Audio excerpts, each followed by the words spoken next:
எல்லாருக்கும் வணக்கம்.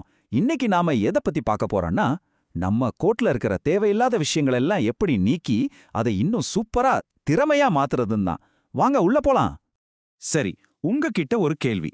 உங்க கோட்ல இது ஃபியூச்சர்ல யூஸ் ஆகலாம் அப்படின்னு நினைச்சு நீங்க எழுதின சில ஃபீச்சர்ஸ், ஆனா இன்னைக்கு வரைக்கும் அதை யூஸே பண்ணாம இருக்கீங்களா? இது எப்படி இருக்கும்னா, தேவையில்லாத ஆவிகள் மாதிரி உங்க கோடு பேஸ்ல சும்மா சுத்திட்டு இருக்கிற மாதிரி தான். நிறைய ப்ராஜெக்ட்ஸ்ல பாத்தீங்கன்னா, நாம எதிர்பார்த்த ஆனா வரவே வராத ஃபீச்சர்ஸ்க்கான கோடு அப்படியே ஒரு மூலையில கிடக்கும். இன்னைக்கு இந்த பிரச்சனையை எப்படி கண்டுபிடிக்கிறது, அப்புறம் எப்படி சரி பண்றதுன்னு தான் பார்க்க போறோம். ஆக்சுவலா இந்த பிரச்சனைக்கு ஒரு பேர் கூட இருக்கு. அதுதான் ஸ்பெக்யுலேட்டிவ் ஜெனராலிட்டி. தமிழ்ல சொன்னா ஊகா ஜனித பொதுமைப்படுத்துதல். சிம்பிளா சொல்லணும்னா, சரி எதுக்கும் இருக்கட்டும்னா நம்ம ஃபியூச்சருக்காக ஒரு கோடு எழுதுறது, ஆனா அந்த ஃபியூச்சர் தேவையே வரவே வராது. சரி, இப்போ அடுத்த கட்டத்துக்கு போகலாம். இந்த ஒருவேளை தேவைப்படலாம்னு சொல்ற கோட்டெல்லாம் முதல்ல ஏன் உருவாகுது, அதனால என்ன விளைவுகள் வருதுன்னு கொஞ்சம் டீட்டெயிலா பார்க்கலாம். இங்க பாருங்க, இந்த கோட் சொல்றது தான் விஷயமே.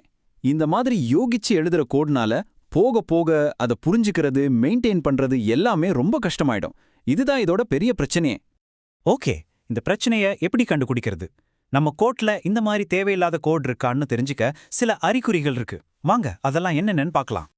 இதை ஒரு செக்லிஸ்ட் மாதிரி கூட நீங்க யூஸ் பண்ணிக்கலாம். உங்க கோட்ல யூஸ் பண்ணாத கிளாஸஸ் இருக்கா, இல்ல ஒரு தடவை கூட கால் பண்ணாத மெத்தட்ஸ், வேல்யூவே செட் பண்ணாத ஃபீல்ட்ஸ், இல்லாட்டி தேவையே இல்லாத பாராமீட்டர்ஸ், இதெல்லாம் இருந்துச்சுன்னா உங்க கோட்ல ஸ்பெகுலேட்டிவ் ஜெனராலிட்டி பிரச்சனை இருக்குன்னு அர்த்தம். யோசிச்சு பாருங்க, உங்க ப்ராஜெக்ட்ல இதெல்லாம் இருக்கா? சரி, பிரச்சனையை கண்டுபிடிச்சாச்சு. அடுத்தது என்ன? கவலைப்படாதீங்க, ஒவ்வொரு பிரச்சனைக்கும் ஒரு தீர்வு இருக்கு. வாங்க உங்க கோடுக்கான ட்ரீட்மெண்ட் பிளான் என்னன்னு பார்க்கலாம்.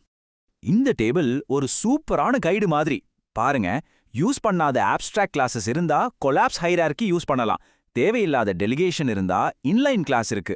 யூஸ் பண்ணாத மெத்தட்ஸ்க்கு இன்லைன் மெத்தட், தேவையில்லாத பாராமீட்டர்ஸ்க்கு ரிமூவ் பாராமீட்டர்.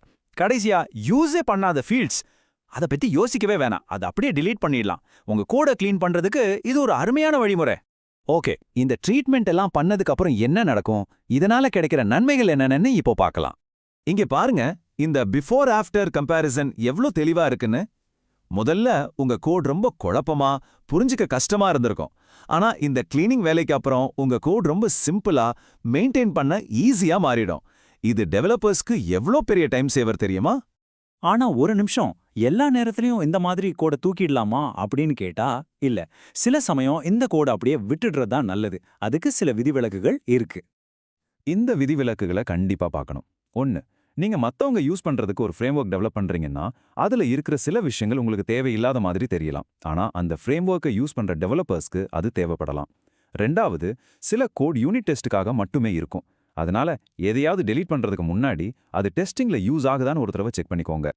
அப்போ இதிலிருந்து நம்ம கத்துக்க வேண்டிய முக்கியமான பாடம் என்னன்னா, உங்க கோட்ல இருக்கிற ஒவ்வொரு லைனும் இப்போதைக்கு இருக்கிற ஒரு உண்மையான பிரச்சனையை தீர்க்குதான்னு உங்களை நீங்களே கேட்டுக்கோங்க. பதில் இல்லைன்னா அதை தயங்காம தூக்கிடுறது தான் பெஸ்ட். கடைசியா உங்களுக்கான ஒரு கேள்வி. நீங்க எந்த கற்பனையான எதிர்காலத்துக்காக உங்க கோடை இவ்ளோ சிக்கலாக்கிட்டு இருக்கீங்க? அதுல இருக்கிற தேவையில்லாத பாகங்களை இன்னிக்கே நீக்கி உங்க கோடை சிம்பிளாக்க முடியுமா? கொஞ்சம் யோசிச்சு பாருங்க.